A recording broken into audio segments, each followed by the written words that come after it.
Just me today. Just me today. Welcome to Sin City Crypto. This is Big Rob hosting today's show. We got a packed one for you this afternoon, or if you're on the West Coast this morning. We got Elon Musk starting a new party. Oh, there you got a Republican, you got Democrat, and then you got, well, the America Party. What's more American than the America Party? Well, not much, apparently. But we're going to get into that. There's some interesting BTC to tie into that as well. Also, another big tariff news. So getting out of Elon and moving into the news from the Trump camp, well, there might be some more tariff situations unfolding. We got some pauses. We got some, we'll get into that in a moment. But we also have some Ethereum news coming down the pipeline as well. Could ETH be faster than Solana, faster than Caspa? Could it be the fastest blockchain in all of the World Wide Web?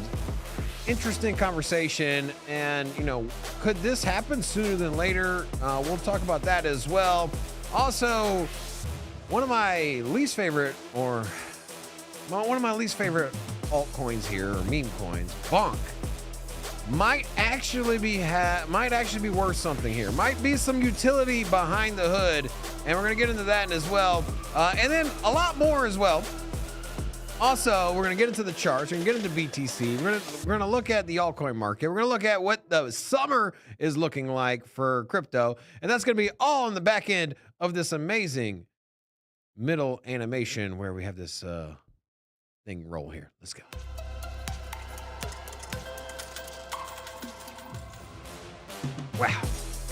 Wow. I'm back. So, for those of you watching for the first time, my name is Big Rob, and hola! Welcome to Sin City Crypto, home of the entertainment-focused cryptocurrency content where we take old, boring, and stale information, repackage that thing up in a fun and sexy way. So if it's your first time watching, welcome. We're coming live out of Las Vegas. If you've watched before, well, you know I'm typically co-hosted with my man David, who's out of town today. So today you got me. So I encourage the chat today to play along with the show, write some comments. I'll handpick some of my favorite comments or questions, and we'll do the show together. For the news, though, I want to get right off and talk about my boy Elon.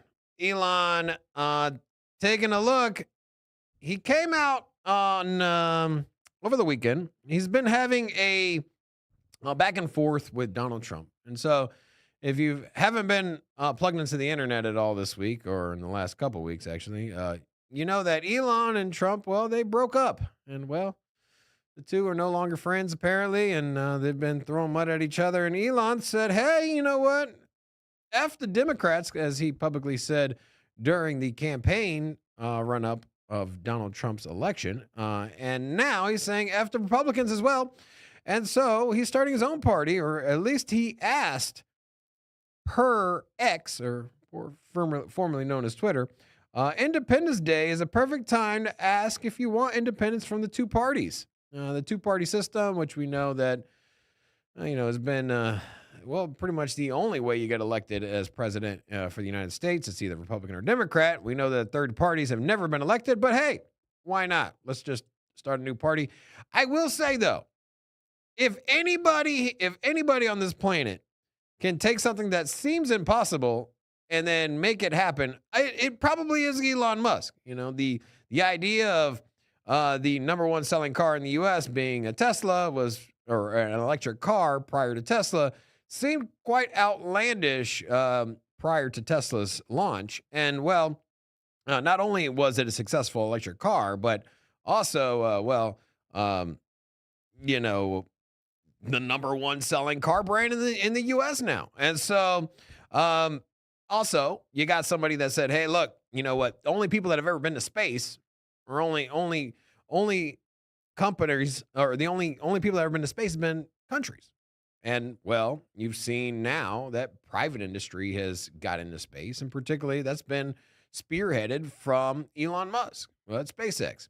And so if someone were to start their own political party and actually have success when everyone else has ever failed before, just like all the other electric car companies that failed before and all the other private space companies that failed before. And perhaps Elon Musk is onto something. And well, to expand on that, so by a factor of 2 to 1, and now he did the poll, and so the people have spoken, and there was over 1 billion votes, by the way, which is 1/8 of the population. Now 2 to 1 was the vote, so it was over 60% had voted in favor of their own political party, and now I wanted to kind of take a further look down. What does a political party represent as far as crypto? So here in this comment here, someone had mentioned Ronaldo Lima said, Elon, will the American Party embrace Bitcoin? And so Elon had replied, fiat is hopeless, so yes. So interestingly enough, well, he doesn't really believe in fiat, which interesting is, one of the richest man in the world that holds the most fiat. Also has SpaceX, which has roughly $1 billion on hand in fiat cash. Well, they have notoriously sold their Bitcoin at times as well, but they do hold some Bitcoin, so we'll keep some hope there. But Elon, American Party, and well, he's embracing Bitcoin. And so what does that mean for U.S. politics? I don't know. I know that we'll see the next election come around next year, 2026. It's going to be not a presidential election, but the midterms for congressional seats. And so we'll see if the American Party there is represented, or if it's strictly going to be an attack or an assault on the presidential seat.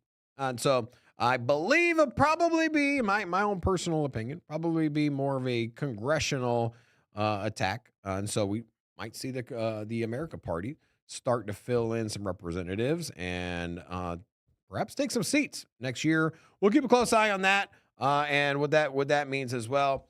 But on the other camp here, we have Elon. We also got, well, Donald Trump. And so Donald Trump has made some big splashes today in the media circles. Well, let's talk about tariffs. Well, subject that never gets old with Donald Trump is tariffs. And so the U.S. Treasury Secretary Bassett says Trump will be imposing on April 2nd tariffs on countries who do not reach trade deals by the beginning of August. So basically, by the end of the month, if a country has not come in and made a trade deal with the U.S., then we're going to go back to the April 2nd tariffs. And you remember what happened back in April 2nd was the tariffs of 25% across the board for everybody and taxing 30% here, and cars are getting taxed 25%. And so the idea of massive tariffs against countries that don't come in is, well, now more of a reality. But I will say, though, one nugget to take away was that the tariffs were going to take effect this week. And, well, that was paused. And so Trump says a new trade deal has been made, and he will raise tariffs on other countries by the 1st. And then this was from Mr. Bassett as well, and an interview. I'm not going to play this video. I'll just give you a little bit of the excerpts here. Trump gave a 90-day pause. So pausing tariffs 90 days yet again. And if you haven't reached an agreement by April 2nd, well, on August 1st, you'll be hit with the new tariffs. So yet again, another pause on the tariffs. It's like the what's that red light, green light game we used to play when we were little, but now it's with the economy, the world financial markets, and your pocketbook. Tariffs. Nope. Red light. Okay, don't buy anything. International costs. International goods are gonna soar. Okay, never mind. Go ahead. No tariffs. Just kidding. But freeze tariffs. And so that's where we've been at. But what's this mean for crypto? What does this mean for price of Bitcoin? Let's take a quick peek here. So Here I've pulled up the 1-day chart in regards to Bitcoin. And here at the bottom, I have circled I've circled April 9th. And what is April 9th? What is the significance of that day? Well, the last time that Donald Trump had announced a pause on the tariffs in the same way that he just did this morning, shortly thereafter, we saw Bitcoin go from 76,000, which remember, that was our local low here, after Bitcoin had broke up over $100,000. It traded over 100 for a while. Everyone was euphoric, and then it traded all the way down to 76,000, and then it reversed on this one particular day, which was April 9th, and then till today's present day price of $108,000 Bitcoin. You can see that, will this play out again? Perhaps. Interesting to take a look at the data. Interesting to see what the implications of a pause on the tariffs, or what the tariffs really mean. Is it coincidence? I don't like to necessarily believe too much in coincidences, but you know what? Maybe this is the catalyst.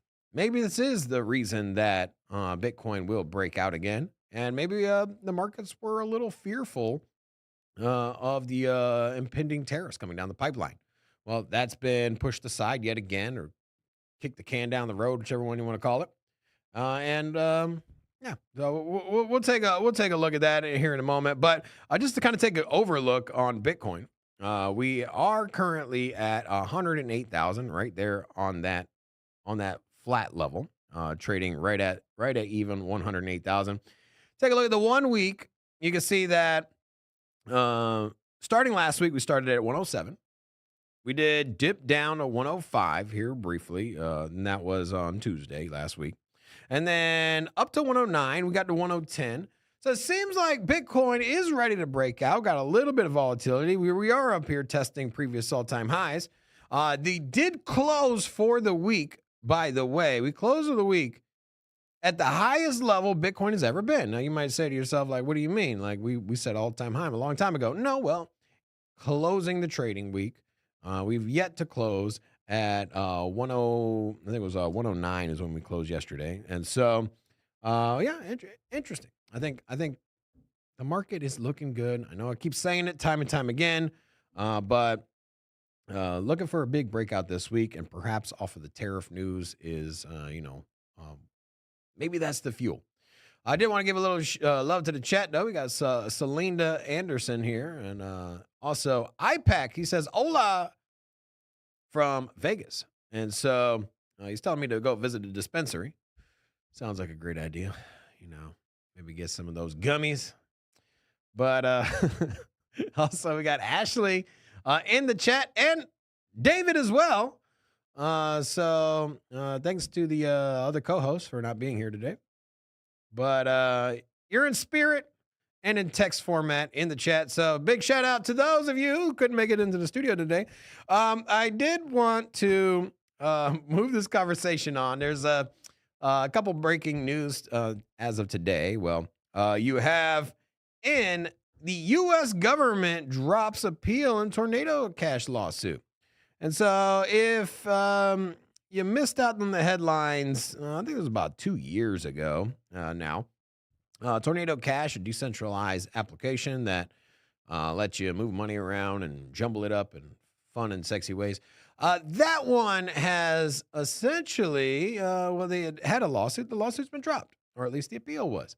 And so, I think we're moving into a new era. We did see, by the way, that the U.S. government was going to start going after crypto frauds. And, well, I feel like, you drop a lawsuit here on what they called a crypto fraud. I think they're reframing what a crypto fraud is nowadays. It used to be Wells notices against the exchanges and decentralized apps. And, well, hopefully the actual scammers out here launching meme coins, rug pulling it, or just straight stealing from you, hijacking your seed phrase and things of that nature, or hacking your wallet. I feel like that's where the U.S. should be focusing their enforcement efforts.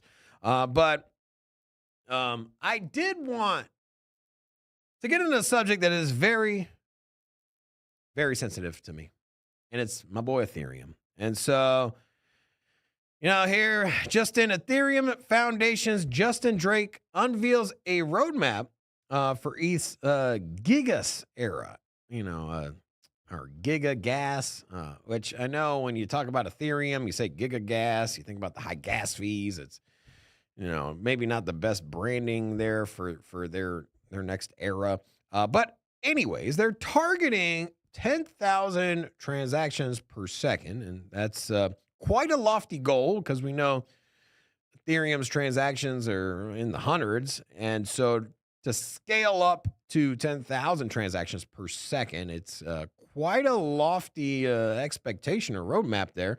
And could that happen? I mean, they say they can, and they're going to leverage, ZK rollups. I'll let Justin Drake do a little bit more explaining. It's a little outside of my expertise, but let's just, it's about a minute clip, so hear me out. So I believe that we're at this inflection point for Ethereum scaling. And in particular, I have conviction that we will enter a gigagas era for the L1. And specifically, I mean 1 gigagas per second, which if you have transactions that consume 100,000 gas on average, that's roughly 10,000 TPS. And the key unlock for the gigagas era is ZK VMs and real-time proving. So to have a ZK L1, you need ZK execution layer clients and validators. So the basic idea is that as a validator, instead of having to download and execute the blocks, I just verify SNARK proofs and I check data availability with data-related sampling as opposed to having to download the blocks. And so really what ZK VMs do is that they solve this dilemma of scale and decentralization. I'm just going to stop it there. Now they're going to hear in the rest of the back half of this video, we're going to talk a lot about the mechanism which gets us there. Just know you got ZK rollups. Basically, it's a scaling solution where you just kind of validate transactions in batches without having to sift through them individually from a validator node perspective. And 10,000 transactions per second, that's more than some of the other projects that are known for their crazy transactions. I know Polkadot, I saw today, was advertising their transactions per second. We also saw the likes of Solana, they're upwards in the hundreds of transactions per second. And now we're talking about 10,000 transactions per second on one of the slowest transaction per second blockchains out there in the game from a layer 1 perspective. That's Ethereum. And so Ethereum has, been, their reputation has been, hey, you know what? We are slow, but we are going to leverage our layer 2s for scaling. And so what has been the cause and effect of that? ETH, not quite as fast as other blockchains. They leverage other blockchains to scale for them, like Arbitrum and Optimism, and in some regards Polygon, which is more of a different version of Ethereum, or a side chain that checks back in with Ethereum. But either way, the motto for Ethereum has historically been, hey, we're not fast enough. Here are some solutions. And so finally, it's been 10 years since Ethereum's first came into conception. And now they're talking about scaling this damn thing to 10,000 transactions per second. And could it actually happen? Well, if you have any kind of short-term memory, or even, you can go back to long-term memory, but in the short term, we know that Ethereum has made very, very lofty roadmap projections, and it's taken them, painfully long time to get it done. And so when Ethereum first launched back in, I think it was 2014, and they had announced that they were going to have proof of stake, to move from proof of work to proof of stake within like a year. And then we know that it took essentially 8 years for that to happen. And so could we see another situation where Ethereum says, hey, we're going to get to 10,000 transactions per second, and that'll happen within the next 12 months, as they're claiming now? Or will they announce this and it still take another 8 years? That's where I'm on the fence. I'm not quite too sure.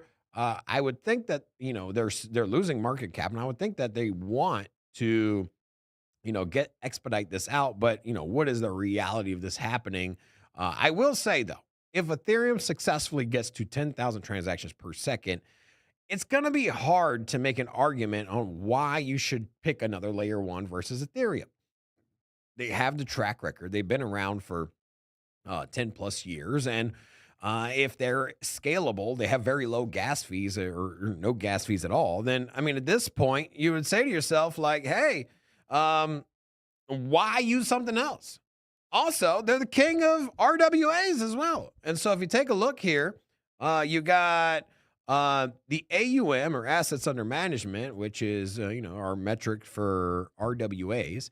Basically, we tokenize stuff on a crypto blockchain, particularly here on Ethereum. And it's reached $5 billion per token, per the token terminal. So what do we mean by token terminal? Let's get in here. So if you look here, RWA table. So this kind of measures the RWA leaders here. You see front and center, king of the pack here is Ethereum at 313 issuers, which is a 10x from our second competitor. And well, Aptos, Stellar, and Solana are further down the pack. And also, I mean, you're talking about $7 billion worth of assets that are currently tokenized.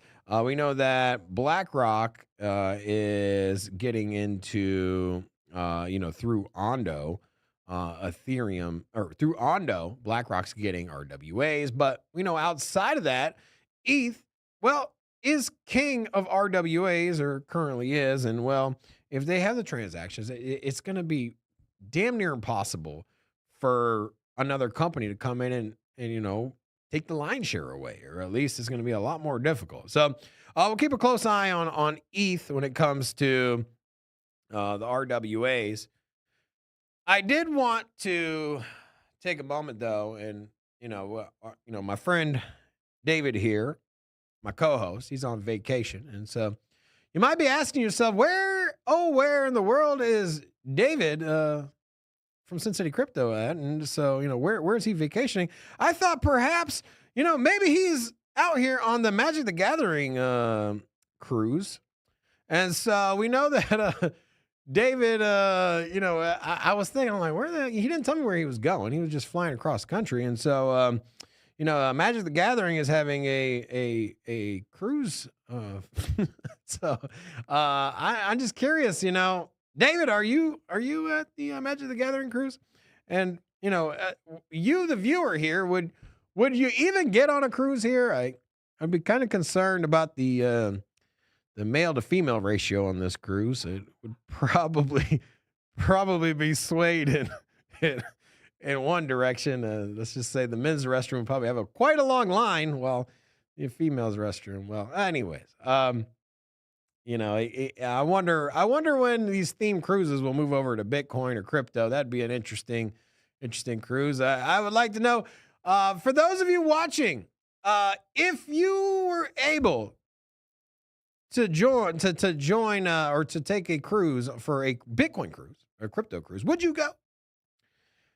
I have seen the crypto community out in public, in the conferences, and well, y'all are good people, but sometimes y'all get in groups, you kind of scare me. So I don't know if I would like to be trapped on a cruise with you crypto people, but if you would like to take a crypto cruise, let me know. Also, I did want to get your insight here. Here's an interesting meme I just ran across. And so when the dogs, when they did something wrong. Yeah, so here at the top, dogs, when they did something wrong, they just kind of look at you and then look away, kind of like my dog did this morning when they, didn't wait to go outside. But also, you have cats when they did something wrong. They just look at you dead in the eyes. So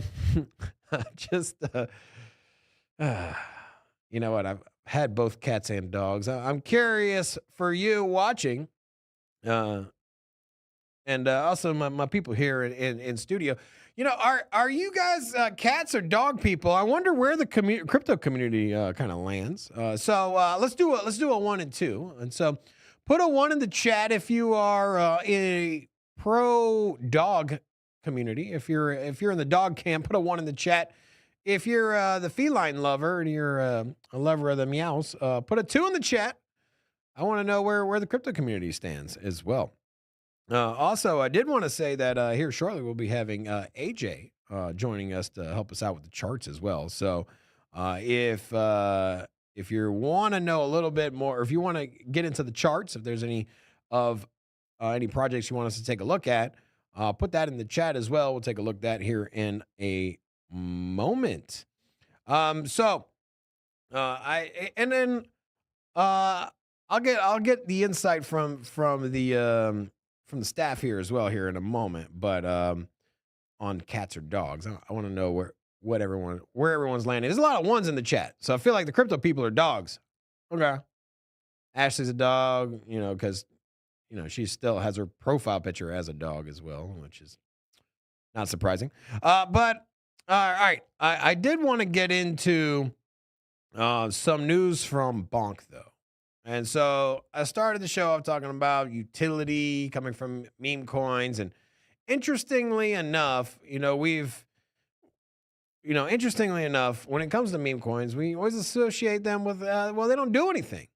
And we know that Solana was the king of meme coins. You know that they had Pump.Fun, which, at Solana's height at over $200, Pump.Fun was absolutely cranking. Everyone was launching meme coins.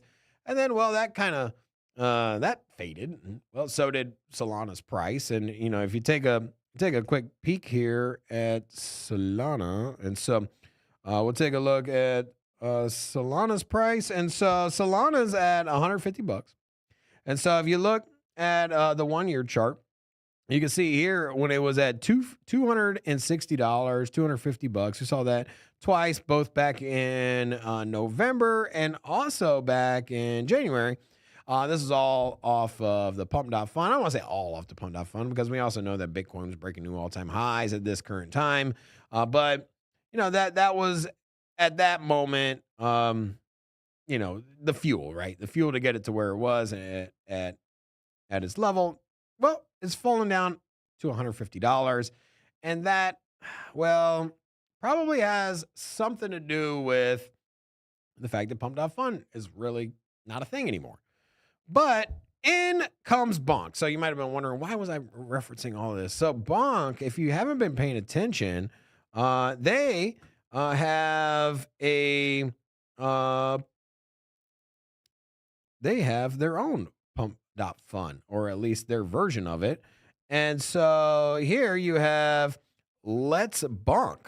And so similar to Pump Fun, so Let's Bonk or Bonk_Fun becomes the first Solana meme coin launchpad in history to flip Pump Fun in 24-hour token launch. So not only is it a small 24-hour window as well that it had flipped Pump.Fun, but to take a peek, you'll also see that they are now, per market share, has more active tokens, or at least market shares per the market cap than Pump.Fun does. So 46% of the market share for these launchpad tokens from Solana are now in the Bonk ecosystem. Now, Bonk is part of Solana, so it's more of a shift. I think it's an alternative because we know that Pump.Fun had shut down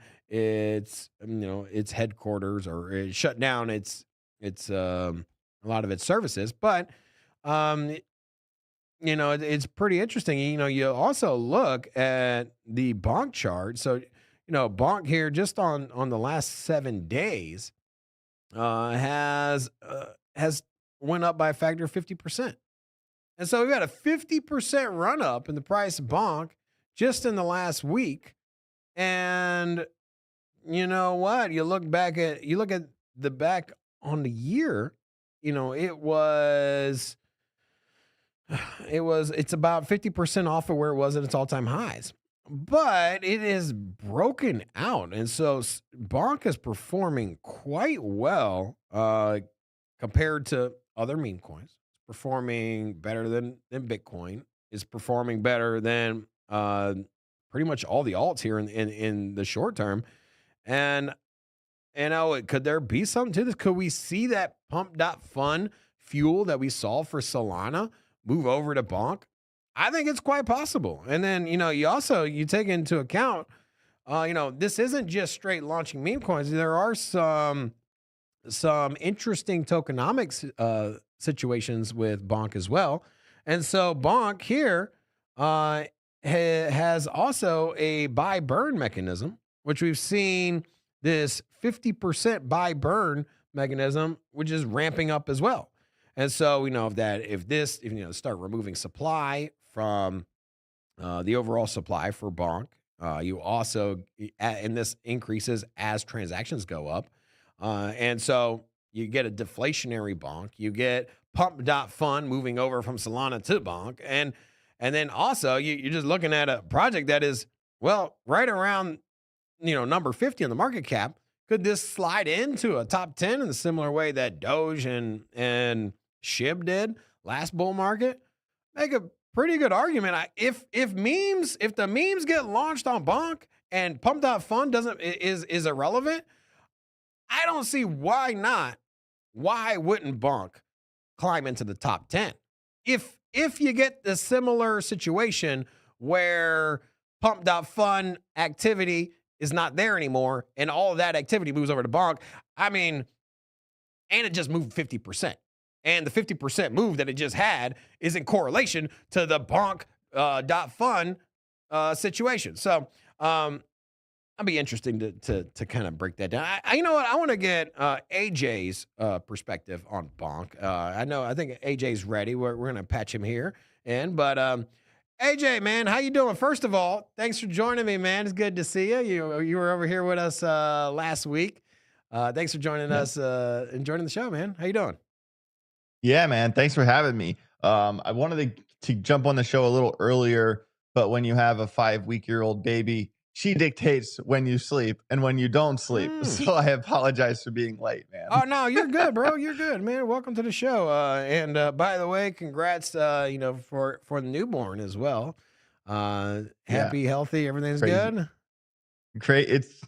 Everything's great. It's wild, bro. It's wild. It's like, everyone's like, oh, your whole life, everyone's like, oh, your life's going to change when you have a kid. And then you're like, yeah, like whatever. And then you have a kid and they're like, yep, they were right. They were right the whole time. They were right. My life never changed. I have 2 kids and you know what? I just, I never bought a car seat to just throw them in the trunk.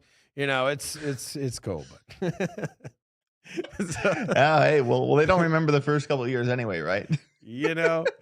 I don't know. I think you probably caught it. I was talking about Bonk here a little bit ago. Bonk, yeah. And so just to get you caught up to speed here, you have Bonk Fun, which is a launch pad for meme coins. It's on Solana. So Pump.fun has got a lot of flack, and they've been restricted in a lot of different areas. And we've seen the users move over to Bonk. And so we've also seen Bonk run up by 50% last 7 days. Yeah. And so I was curious, what's your thoughts on Bonk? And if you want to talk through a chart on it as well, so here, let me click the share screen, allow window, share this window. Okay, so my face is gone, but you can see my chart.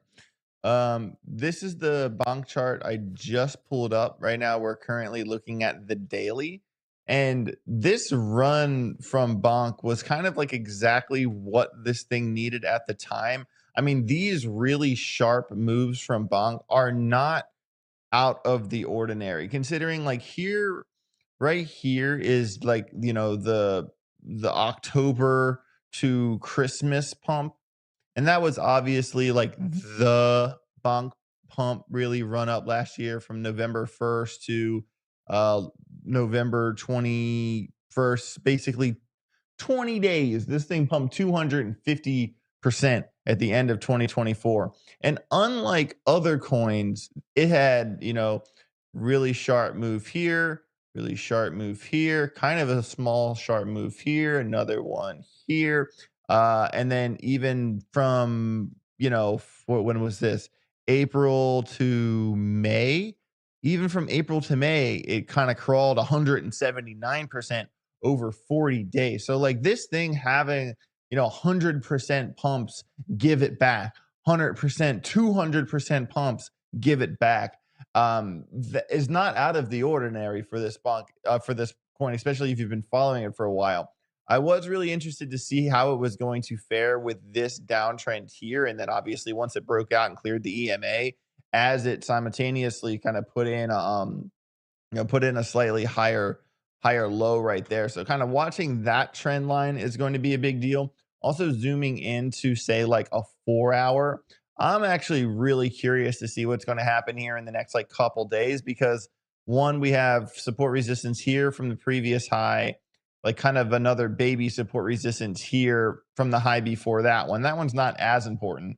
But as you can see, the money curve and the momentum oscillator, if you kind of just look at Market Cipher, which is, you could use, if you don't have Market Cipher, you could use an RSI or a MACD or whatever. But using just Market Cipher, you can see that from where we are, the momentum wave is already coming down. The RSI is already coming down. And this money flow, I mean, look in the past, when's the last time we saw the money flow get this big? Not even back there. I mean, that was a pretty pushed out money flow. Basically, November was the previous time we've seen the money flow go as high as it is now. So I'm starting to think, have we just witnessed the local top? And, it's on the 2 hour, it's even a lot more transparent because you can kind of see that the money flow is even pushing down as well. And there is a head and shoulders on the momentum oscillator, and patterns like head and shoulders matter on momentum oscillators. It's not just on the charts. So yeah, I would be a little concerned about the continuation of this little uptrend here. So what I would do if I was holding this, couple things I would do. First thing, I would always respect this uptrend here that we already talked about from when we zoomed out. Secondly, I would draw an additional uptrend here, and I would draw an additional uptrend here. Okay, so this right here is a perfect example of what us TA guys like to refer to as a bump and run. So say we can all right, so right now there's obviously a cluster of volume right here and right here, because it had that 50% run. It has been kind of bouncing, back and forth in about a 10% range, 9.9% range in the past 1 day and 14 hours. So I would say that I would set an alarm at this upper band at a lot of zeros, 2, 3, 5, 5. And I'd set an alarm right here at the lower band at a lot of zeros, 2, 1, 6. And if it was to break up, obviously we can have the conversation about continuation, because then it would break the previous high, and then we could go find other support resistance levels from over here when it came down the hill on where it could go to next. That's thing number one. Thing number two is that I would consider the bump and run, which makes more sense considering the oscillator on the 4 and 2 hour right now, because in these bump and run situations, this lower band of the support resistance becomes confirmation if it breaks down from this downtrend first. And if that happens, this becomes your target, and then this becomes your target. And bump and runs are some of the best trades I've ever had are from this concept of, if it loses this trend, the next targets this trend, the next targets that trend. And that happens more often than not. So that I would say basically I'm conditionally ranging bonk between here and here. And if we break down, here is my target. So that's how I'm looking at this one right now. Okay.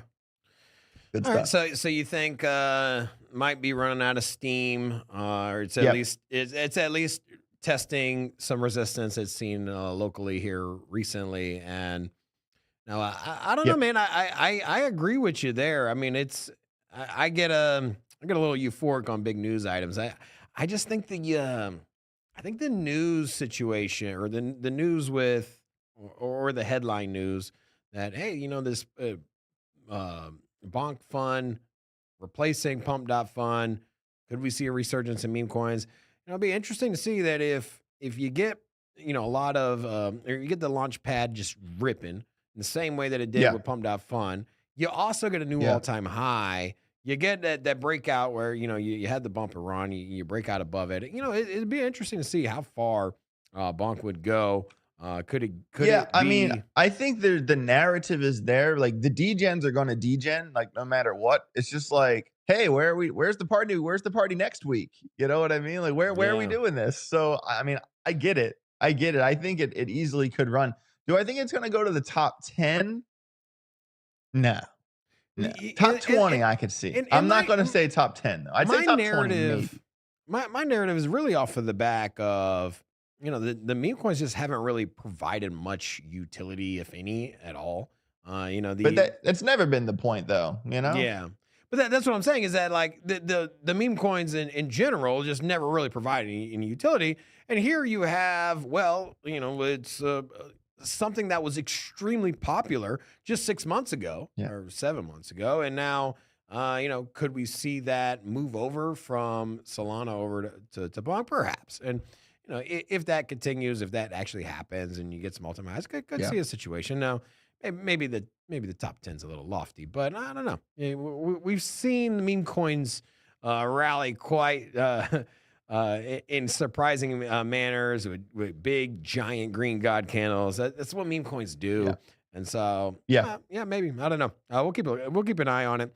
I did earlier in the show. We were kind of talking about ETH, and ETH. The devs have come out and they've said that they're trying. They have a realistic roadmap within the next 12 months to get ETH scalable to 10,000 transactions per second on the layer one. We're not talking about leveraging Arbitrum or something else like that or Optimism, but the actual ETH layer one, the base layer, they're talking about 10,000 transactions per second. And we also, we've looked at the RWA side of it, and we know that RWAs is massively popular with traditional finance and the smart money out here, and the institutions are buying up ETH.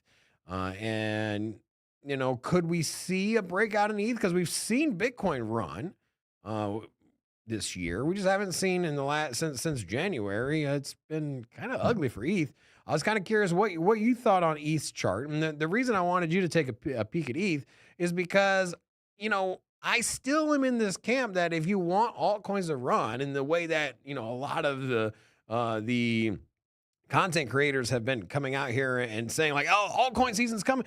If you want any kind of altcoin season in regards to the way that people hype it up to be, where you're getting those 10x's out of the major alts, I think that it's gonna have to start with ETH. I think that ETH is gonna have to get off the line first and get that thing running and break a new all-time high.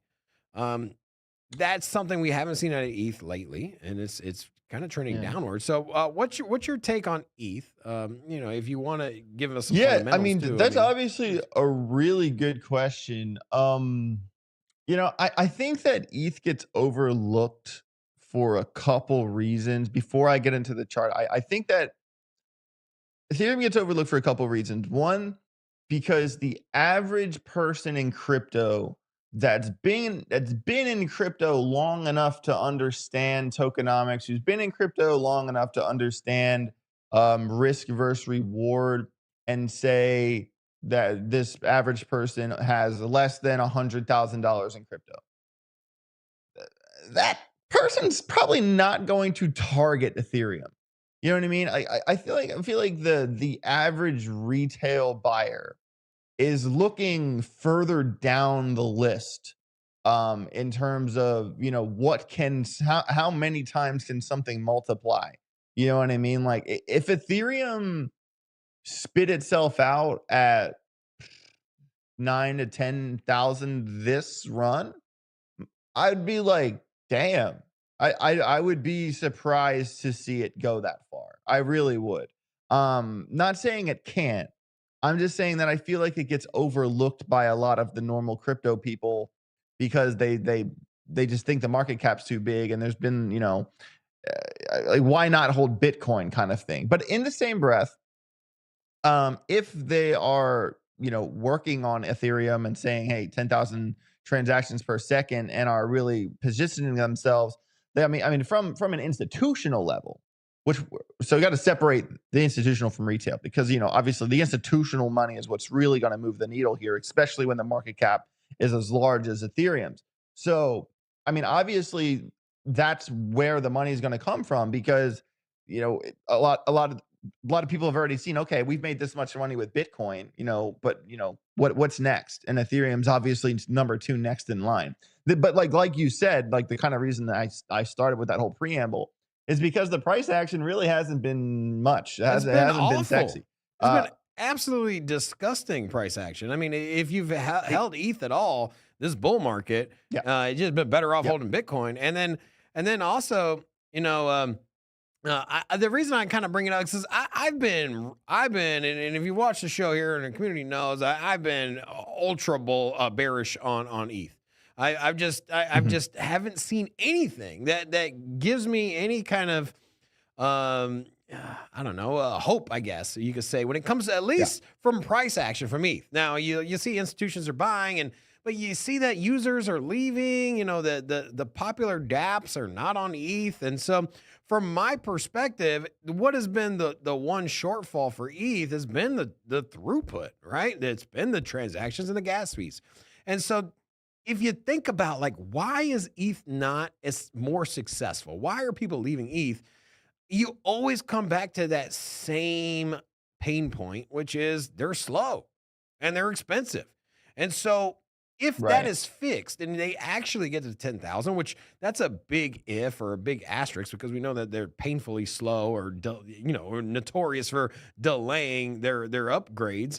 And so we saw proof of stake take 8 years, and how long does this take? I mean, if it were to happen, if they were to get to that 10,000 transactions, and say that happened within the next 6 or 8 months, I mean, it's a bit hard to make an argument why you wouldn't use ETH versus the competitors. Or at least they probably wouldn't lose market share to the other ones. That's kind of the way I look at it. Well, I completely see what you're saying, and I get that. I'm with you there, because I'm a day trader and I follow the day-to-day action as well. But in terms of, like, the big strokes in crypto, I mean, dude, I remember buying ETH at like $600, $550, like, you know what I mean? And now a little bit over 2,500 in the past 4 or 5 years. I mean, that's way better than 99% of other investments that people will make, like, in the traditional market. And you also got to understand that Ethereum, $305 billion in its market cap, secured very safely in second place underneath Bitcoin. And its market cap is more than twice the size of XRP, which is behind that. So thank you for the coffee. And so it's like, like, it's sometimes I feel like I want to poke Ethereum with a stick and be like, hey, like, what the hell are you doing? Like, and move, you know what I mean? But at the same time, like, it is in second place. It does have there's 2 coins above 300 bill. And that's Ethereum and Bitcoin. So you kind of got to still, although the price isn't sexy, and although it's been kind of dead, like, not dead, but boring, we still got to give it its pat on the back, because if any of the other altcoins that we hold went to $100 billion, we'd be doing backflips. You see what I'm saying? So I think Ethereum is more of like a broad stroke 5 year at a time type play. You know what I mean? It's not going to give you the returns of a VeChain or an Algorand or an HBAR, all were with top 10 movers in the December pump. Ethereum's not going to do what those coins do. It's just not. The market cap's too big. You know what I mean? And although Bitcoin has really been the big winner in the past couple years, it took over a year for it to 1.5x in price, where in, like, once again, the December run being in my example, a lot of the altcoins that we hold you know, 2, 3, 4, some 5x in 30 days. So it's kind of really like, are you able to time these things, and are you able to get out close to the top? You know what I mean? Like I sold, I would say probably 85% of my bags in January, probably 25% from the actual top. And since then, I've kind of waited all year and have been starting to accumulate again in the past couple months. And even some of the buys I made in the past couple months are still down 15%. You're never going to perfectly buy the bottom. You're never going to perfectly sell the top. The money's invariably made in the middle. But when you're considering something like Ethereum, I mean, I have exposure to Ethereum in the forms of my Bored Apes. You know, I have 2 Bored Apes. I do the mutants. I am like whole in the whole ecosystem with other side and codas and all that. And I kind of feel like the blue chip NFTs are my exposure to Ethereum because, you know, I've seen like one of the Bored Apes that I bought at 23,000, you know, has gone now that I have offers for it for like 36, 37,000. And that has everything to do with the price of Ethereum going up. So it's like, you know, I kind of have my ETH exposure through my Bored Apes. But to look at the chart really quick, I do want to keep the ball rolling. But this is kind of what I want people to think about with Ethereum.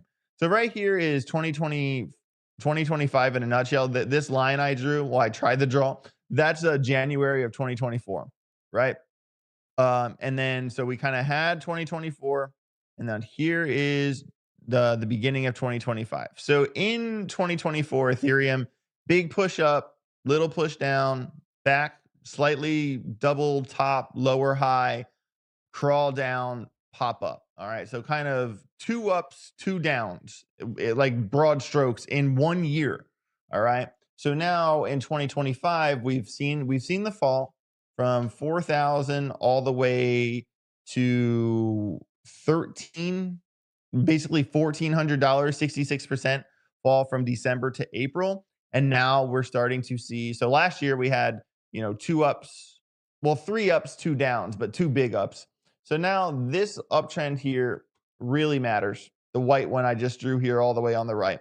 That's a very, very, very big deal, because if we lose this, we kind of start thinking that way. And that's really, no one wants to see that. And then if you'll notice here, I have the yellow line drawn across the middle and the other white line. So this line here and this line here. And these are 2 extremely important support resistance levels that Ethereum has bounced back and forth between several times throughout the past couple of years.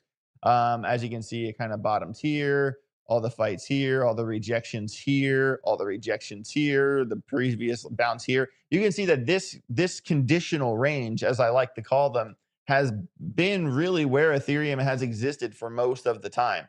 And even if you kind of went off the idea, okay, so this is our low here, well, that alarm goes off here, we short, you know, that's 36% down in 45 days. So that's kind of the concept of a conditional range. And once again, Ethereum has found itself inside of this range. And a lot of times with like broad stroke coins like this, I'm not really going to day trade Ethereum, but I will trade in the event it either loses this uptrend and breaks down from the bottom of this range at 2149.57, or if it breaks the yellow and goes back to the top at 2809.8, that would be, if it breaks out or breaks down, that's where I'm willing to trade Ethereum. I do not care what happens in the middle. You know what I mean? So this one goes off, we target here. This one goes off, we target here. That's kind of how I look at Ethereum. Very basic strategy, but I'm not, you know, getting caught up trading Ethereum all the time. Yeah, no way. It doesn't move enough. Yeah, broad stroke stuff. It's definitely been a snooze fest since January, and well, if you compare it against Bitcoin, it's ugly. It's ugly. But I do think breakout's coming. I do agree with you. Could it break 9 and 10,000? I don't know, man. Its current situation, I don't see it, man. I genuinely don't see it breaking 9 or 10,000. And so, you know, you're talking about, you know, at best a 3x, maybe 4x. I do think the dynamics of the conversation change if it does upgrade to 10,000 transactions. I think that's. But even if it upgrades to 10,000 transactions, let's just like ignore tokenomics, ignore how these numbers are calculated, and just look at basic math. Right now, Ethereum is basically $2,500 with a $300 billion market cap. So for it to get to $5,000, it needs a $600 billion market cap. So for you to double your money with Ethereum, it needs $300 billion. Yeah. Whereas, a lot of the altcoins that we target have market caps of, $1, $2, $3, maybe $4 billion. So what's going to happen first? Is a $1 billion coin going to get to 2 billion? Or is Ethereum going to go from 300 billion to 600 billion? Which one are you going to wait around for? I'm not going to wait around for Ethereum. I'll tell you that much. But what I'm looking forward to is if it does, let's just say that, charts aside, let's just say that it does get to that 10,000.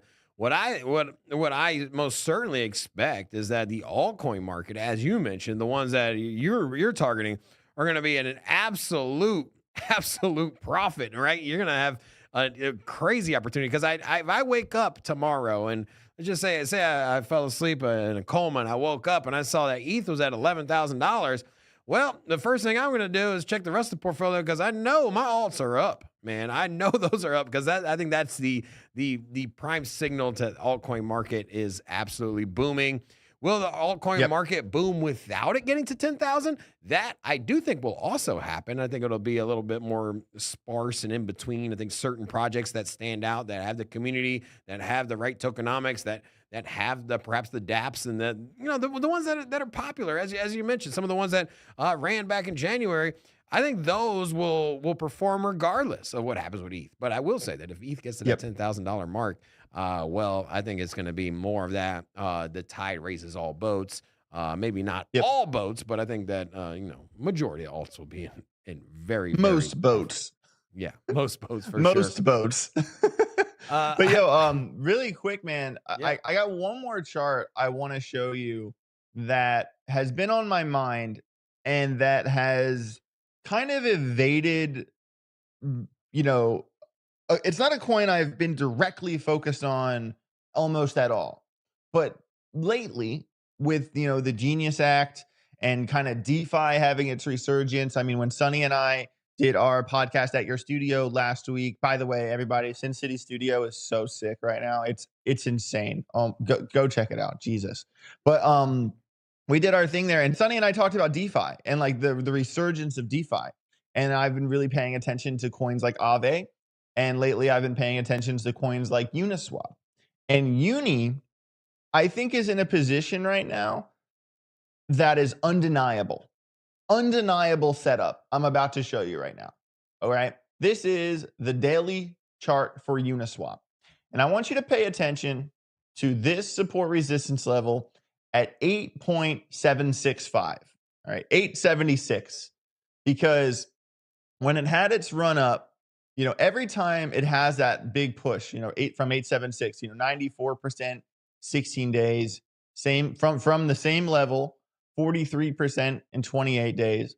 The big one back here from the same level, 120% in 35 days. So every time Uniswap breaks that level at 8.76, that is the time. All right. Now look at, ignoring what's happening right now, let's look at the setup that it had before it exploded back in, November, December.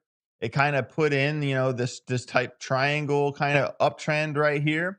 It had the daily EMA cross right here. Once it got the EMA cross on the daily, very quickly after that, it crossed our support resistance line. And very quickly after that, everyone doubled their money and some. All right. And now and also look, kind of look at the oscillator here. Look at the money flow from here. We went from red into the green, carrying through, the RSI, pushing up through the momentum waves. And notice that although the RSIs dipped and we had one dip right here, you see kind of these momentum waves, how they're down. Notice how there is no down momentum waves in here. That's what happens when things are ripping. You're not going to see it really turn down that way. Now, keep this setup in mind. You know, we kind of had this uptrend. We kind of had the breakout from support resistance right after the EMA cross. Now, look at this. Huh. Interesting. It looks like the exact same setup because it is the exact same setup. We have our bullish divergence, anchor wave, trigger wave, boom. As the price was coming down, we had the bullish divergence. The money flow is slipping from the red into the green. And notice that starting right here, there are no negative momentum waves. This thing is going to continue to push up. Okay. And obviously we have our big support resistance level at 876, but there's also a very big important support resistance right here at $8 flat. If we zoom into the 2 hour, I'll show you why.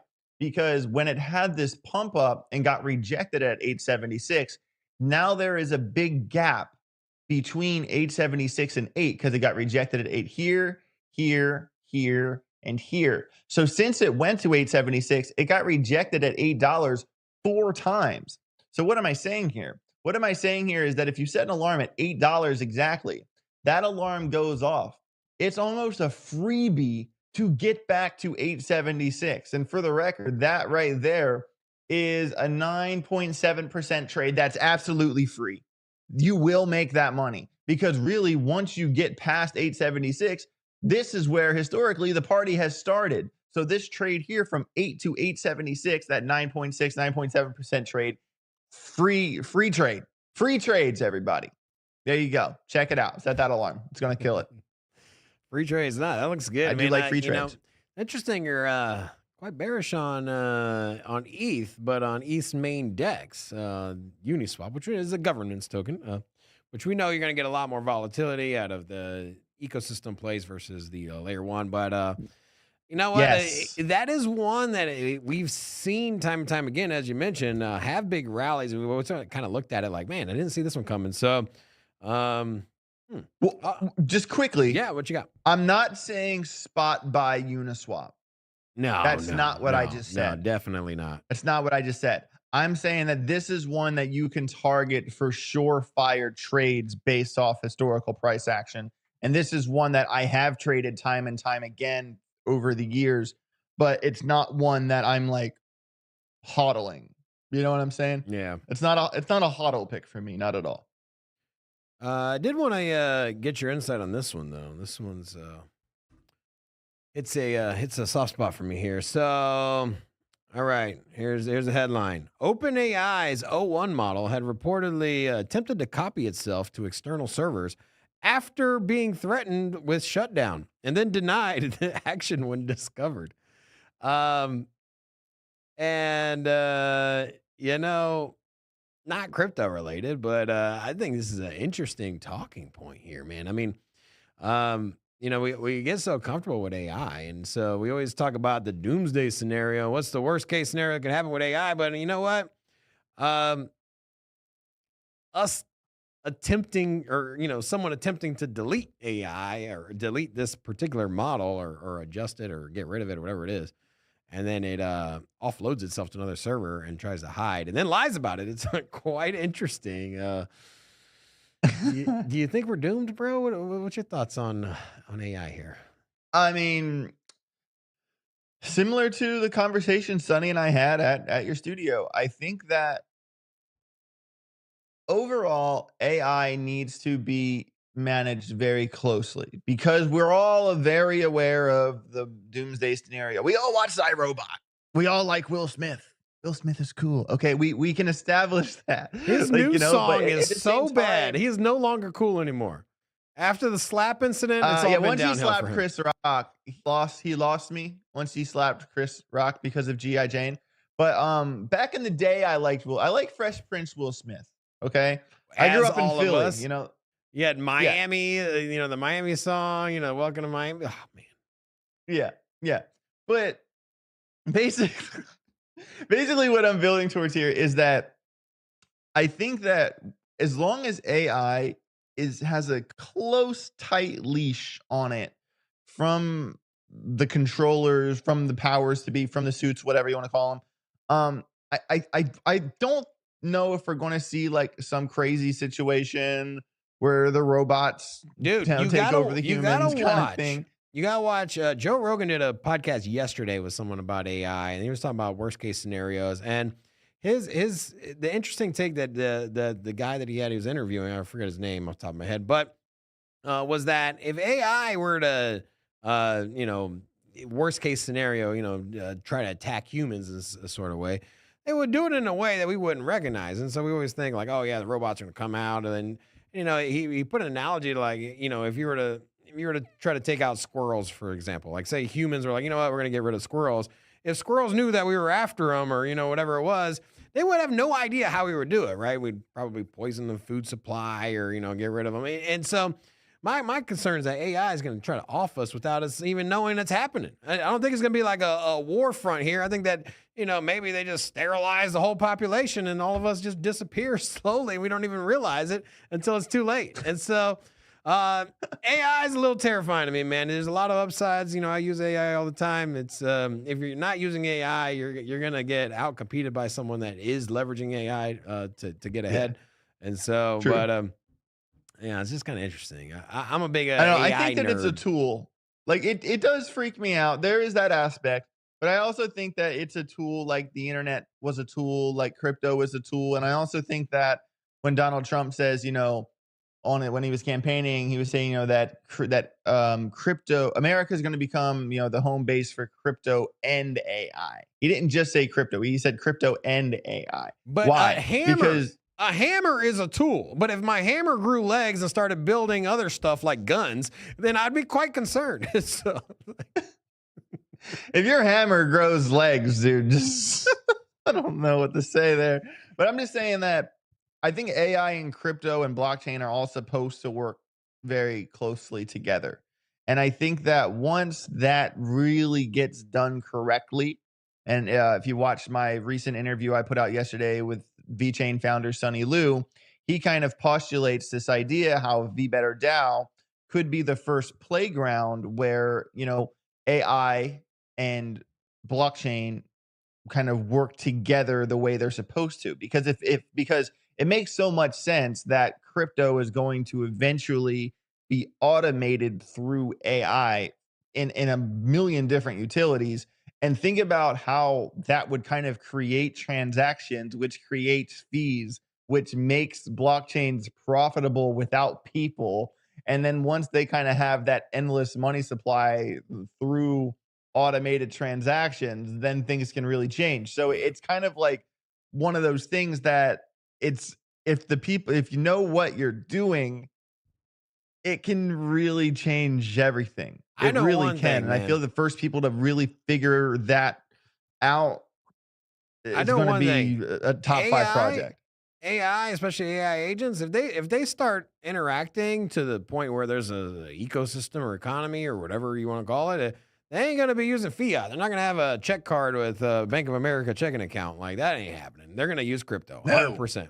And they're already doing that as well. AIXBT, one of the first AI agents to use crypto autonomously without any users paying for services to other AI agents through crypto. It's quite an interesting, how we got here. And I think a lot of people don't really like zoom out and just kind of look at the magnitude of that. AI agents paying other AI agents in crypto, completely privy of any human interaction. That's going to actually do it for today's show.